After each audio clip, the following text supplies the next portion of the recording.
စီမျိုးစစ်ဖြစ်တဲ့ပကံနရပတိစီသူမင်းလက်ထက်ကလက်ရည်ဖြစ်နေပါတယ်တက်ကင်းနဲ့ပြောမယ်ဆိုရင်အနော်ဒါမင်းကြီးက17ရာစုနဲ့ဆိုင်ပါတယ်ဒီပေါ်ထွက်လာတဲ့လက်ရည်တွေက12ရာစုတောင်မှအနှောင်းပိုင်း13ရာစုအဦးပိုင်းနဲ့ဆိုင်တဲ့ဟာဖြစ်တဲ့အတွက်ဒီနားပတ်ဝန်းကျင်မှာအနော်ဒါမင်းကြီးရဲ့လက်ရည်တော့တမိုင်းကြောင်းထဲမှာပါတဲ့အတိုင်းရှိရမယ်ဆိုပြီးတော့မှဒါဆက်လက်ပြီးတော့ဒီဘက်ကသိန်တော်ကြီးတွေဒီဘက်ကသုံးဓာတ်ဆင်းလူတော်တွေကိုပြန်ပြီးတော့ပေါ်ပါတယ်အဲ့လိုပေါ်ရင်းနဲ့မှာ17ရာစုကတည်ခဲ့တဲ့လက်ရာ12ရာစုတည်ခဲ့တဲ့လက်ရာ13ရာစုညတည်ခဲ့တဲ့လက်ရာပကံခေတ်3ခေတ်ကပကံခေတ်ဦးပကံခေတ်လေပကံခေတ်နောက်ကလက်ရာတွေအစင်းစင်းပေါ်ထွက်လာခဲ့တဲ့အတွက်အမိုင်းကြောင်းအရာမင်း40ပြင်ခဲ့တယ်ဆိုတဲ့အထောက်အထားတွေရပါတယ်အဲ့ဒီနောက်ပိုင်းမှာဒီစီတော်ကြီးအောက်ခြေပိုင်းတွေကွန်းအောင်ပိုင်းတွေတချို့ဒီမုံအပိုင်းတွေကပြိုကျပျက်စီးနေတဲ့အတွက်14ရာစုပေးရခေတ်ရဲ့ဒုတိယမင်းတရားကြီးဖြစ်တဲ့ဥဇနာမင်းကဒါကြီးကိုစီတော်ကြီးကိုငုံပြီးတော့တည်ခဲ့ပါတယ်ငုံတည်တဲ့ပုံစံကပကံရွှေစည်းကုံပုံစံမျိုးစီးကုံမျိုးတည်ခဲ့ပါတယ်အဲ့ဒီဟာကြီးကဒီတည်ခဲ့တဲ့အုပ်တွေကလည်းဒီတမုတ်မျိုးဟောင်းကအုပ်ရိုးတွေကိုဖျက်ပြီးတော့တည်ခဲ့တဲ့ဟာရယ်နောက်အလော်ကြီးတည်ခဲ့တာဆိုတဲ့အတွက်ကြာမခံမဲနဲ့ပင်ရခေတ်ကုံတဲ့အချိန်ပထမအင်ဝခေတ်ဥပဒေလောက်မှာဒီစီတော်ရဲ့အပြင်ပိုင်းတွေကပြိုကျပြီးတော့ဒါကြီးကအုပ်ပုံဖြစ်ခဲ့တယ်အဲ့ဒီနောက်ပိုင်းမှာပြန်ဖော်တော့လွယ်တဲ့အတွက်အခုမြင်နေရတဲ့အတိုင်းပကံခေတ်ကအနုပညာလက်ရတယ်အပြည့်အစုံပါတယ်ဒီစီတော်ကြီးပေါ်ထွက်လာခဲ့တာပါဒုဖို့တွေ့ရှိခဲ့တဲ့နေရာမှာသုံးတဲ့စင်းလူတော်နဲ့ပတ်သက်ပြီးတော့လည်းပြပြပြပါအောင်ရှင်သုံးတဲ့စင်းလူဆိုတော့ပြောမယ်ဆိုရင်ဒီသိန်ကြီးကစင်းလူလဲသုံးတဲ့စင်းလူလဲဒီစီတော်ကြီးရဲ့အတွင်းမှာရှိတယ်ရှေ့ကဘူမိဖတ်တာဆင်းလို့တဲ့သုံးဓာတ်ဆင်းလို့ဒါပေမဲ့ပိုးပြီးတော့ထူးခြားတယ်ဒီအုံနိုင်ရန်ကြီးတွေကပေါ်ထွက်လာတဲ့သုံးဓာတ်ဆင်းလို့ကိုအဲ့ဒီဘက်ကိုသွားပြီးတော့ရှင်းပြရတယ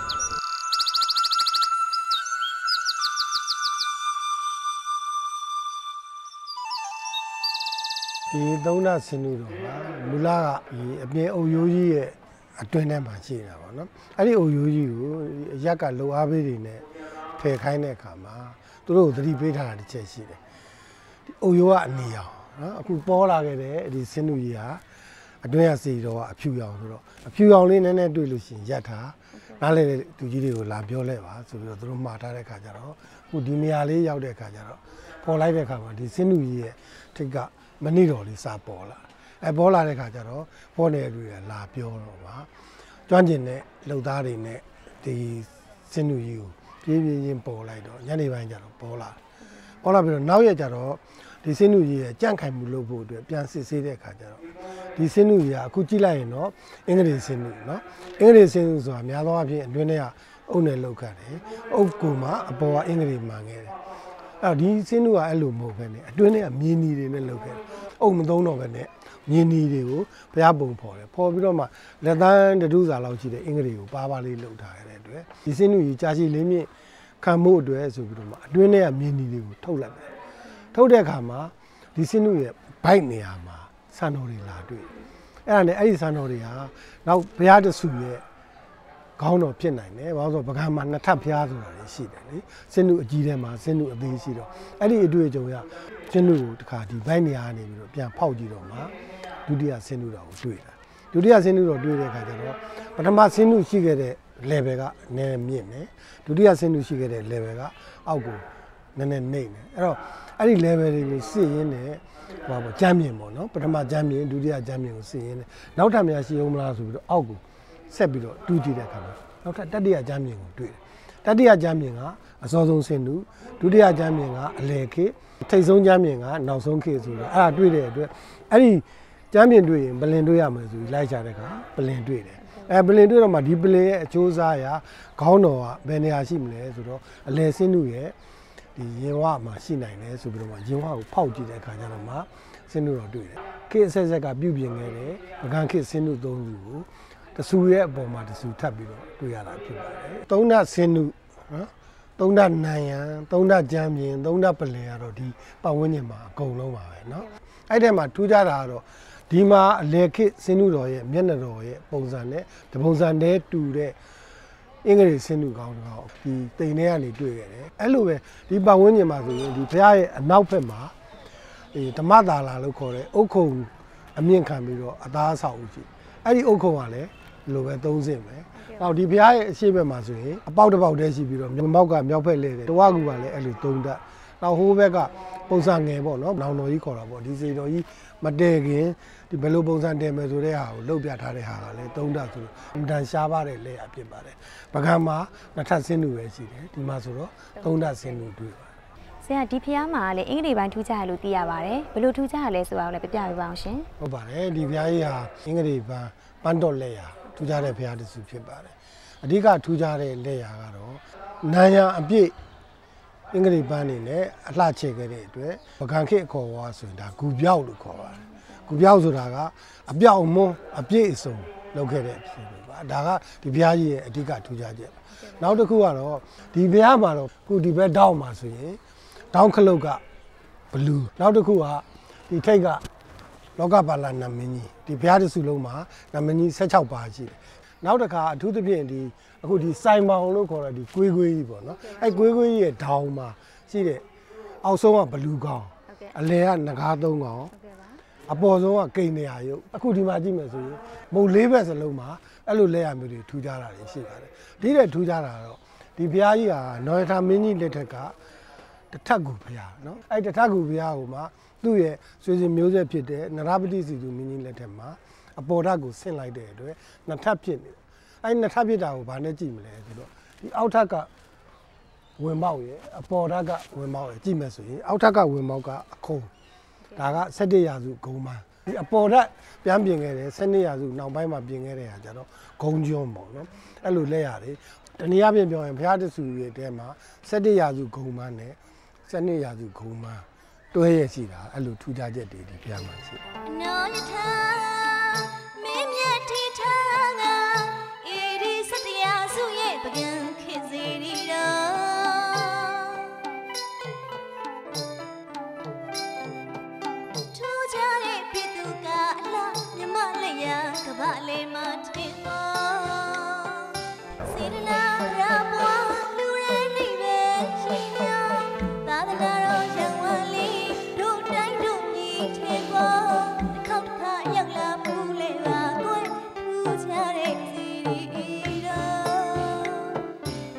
ညောင်ရမြင့်တန်ကြားပြည်သက်များရှင်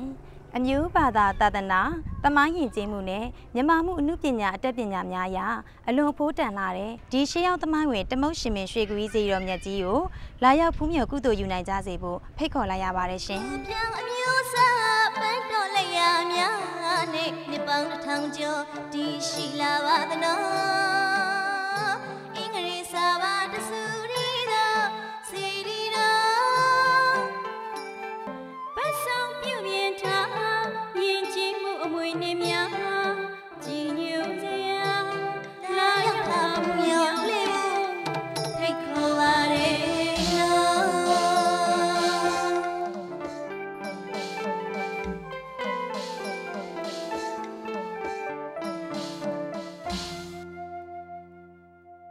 ကျောင်းမန်းကုန်းကျေးရွာအနီးမှာတည်ထားတော်မူတဲ့တမုတ်ရှင်ပင်ရွှေကူကြီးဖျားကြီးပဲဖြစ်ပါတယ်ရှင်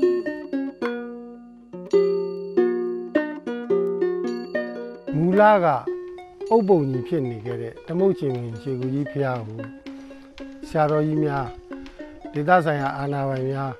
ကျေးရွာလူများရဲ့အကူအညီနဲ့ကျွန်တော်တို့ဖော်ထုတ်လိုက်တဲ့အခါမှာအခုမြင်တွေ့နေရတဲ့နှစ်ထပ်ဂူဖျားစီကြီးပေါ်ထွက်လာခဲ့ပါတယ်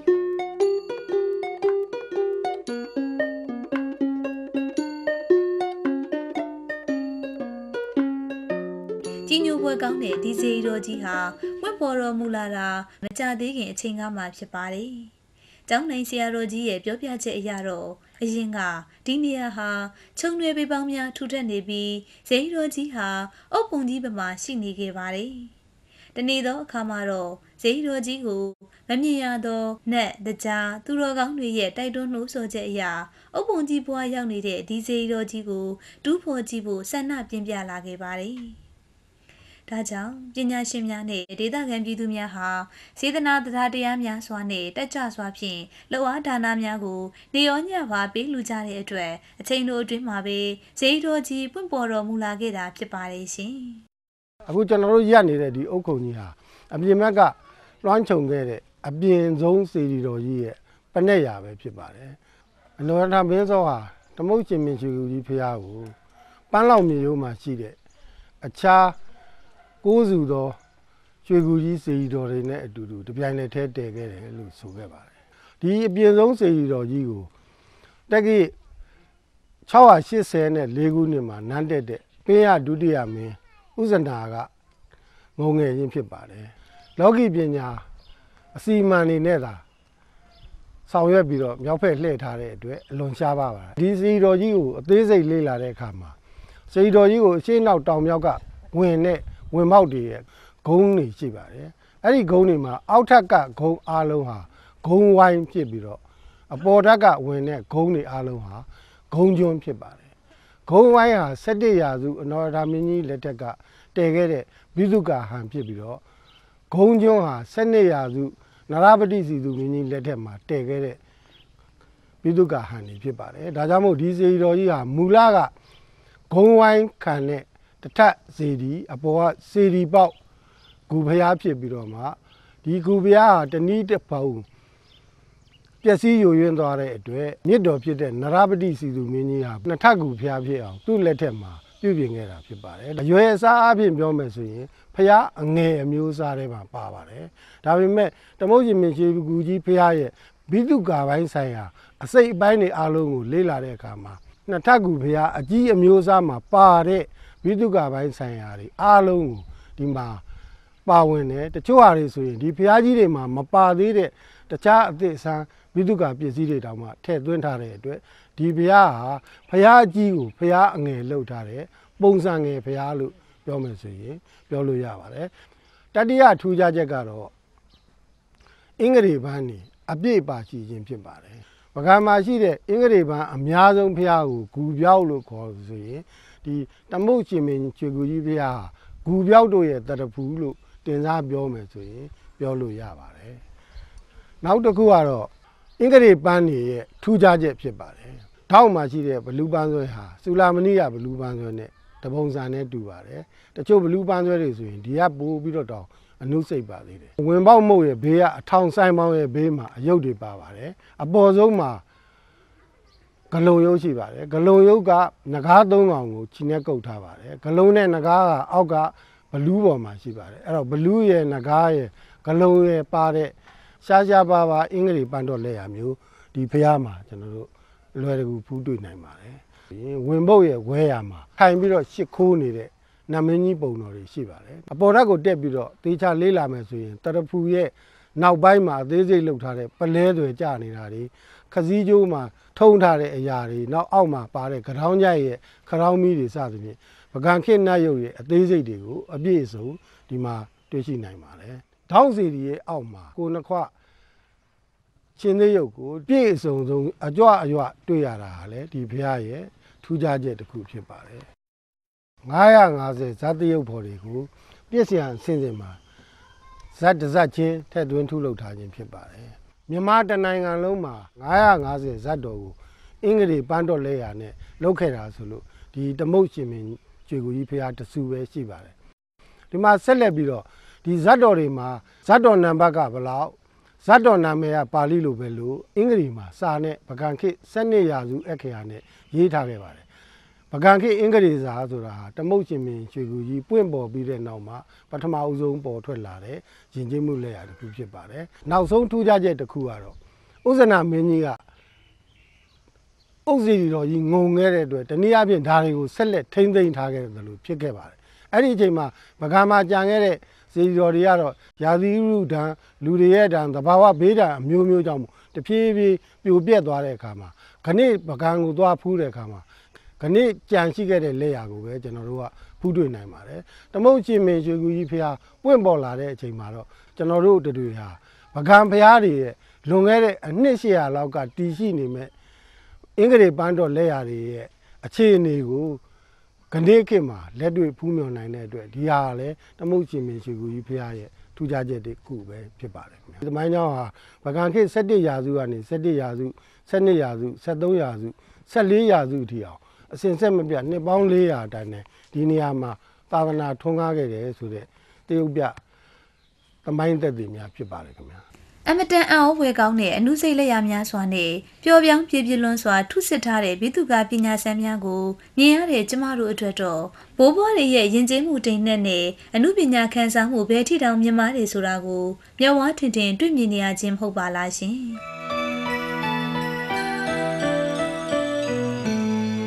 ဖျားတဆူကိုနောက်ထပ်တဆူငုံပြီးသုံးထပ်တီးထားတဲ့စင်တူတော်မျိုးကိုအခုဒီဖျားမှာဖုံးမြော်နိုင်ပါတယ်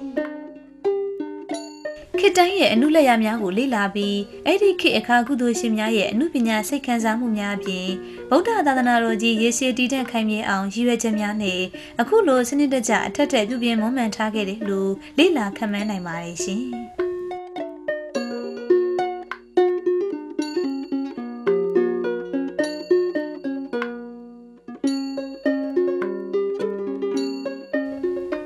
ရှင်သန်နေထိုင်ရာဒီမြေပေါ်မှာအခုလိုဘိတုကပညာရဲ့အစွမ်းနဲ့ပကံခေတ်ယဉ်ကျေးမှုနယ်ပယ်တစ်ခုလုံးကိုကိုးစားပြုတဲ့ရှေးဟောင်းရှားပါအနုစိတ်လက်ရာဖြစ်သောတမုတ်ရှင်ပင်ရွှေကူကြီးဖျားကြီးအခုလိုပွင့်ပေါ်တော်မူလာခြင်းကိုဝမ်းသာကြည်နူးမိသလိုဒီသာသနိကအဆောက်အုံကြီးရေရှည်တည်တံ့ရေးဟာကျမတို့အားလုံးရဲ့တာဝန်မဟုတ်ပါလားရှင်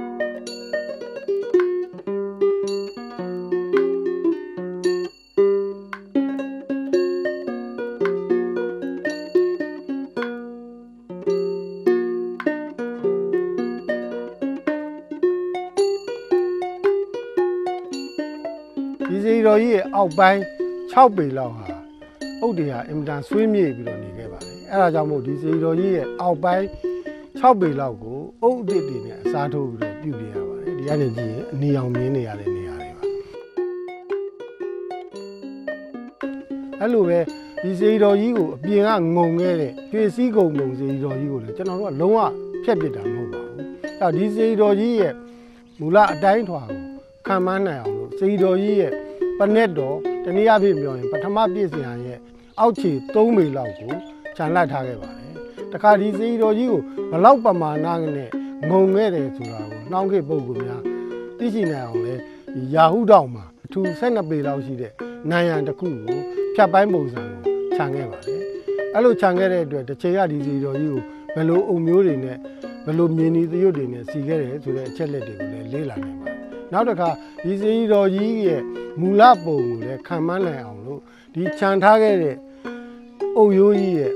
အချို့နေရာတွေမှာပထမပြည့်စံပိုင်းဒုတိယပြည့်စံပိုင်းတတိယပြည့်စံပိုင်းတွေကိုလည်းရှင်းမှုတိုင်းပြန်လည်တည်ဆောက်နေပါတယ်။နောက်တစ်ခုကတော့ဒီတဘာဝဘေးဒဏ်ကိုကာကွယ်ဖို့ပဲဖြစ်ပါတယ်။ဒီအဆောက်အဦကြီးတစ်ခုလုံးငုံပြီးတော့မှတာမဏိအမာခံနဲ့အတွင်းကိုဖောက်မြင်ရတဲ့ဒီမှန်တို့အကြီးစားမျိုးတွေနဲ့မိုးပြီးတော့မှအမိုးကြီးတစ်ခုလုပ်ဖို့လည်း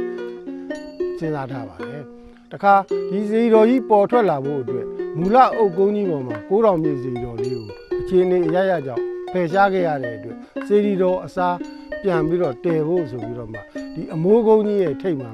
မူလစေတီတော်လေးရဲ့ပမာဏ9000လောက်ရှိတယ်။ရွှေရောင်စတီးနဲ့စေတီတော်တစ်စုကိုလည်းကိုစားတော်ပြန်တည်ထားဖို့အစီအစဉ်ရှိပါတယ်။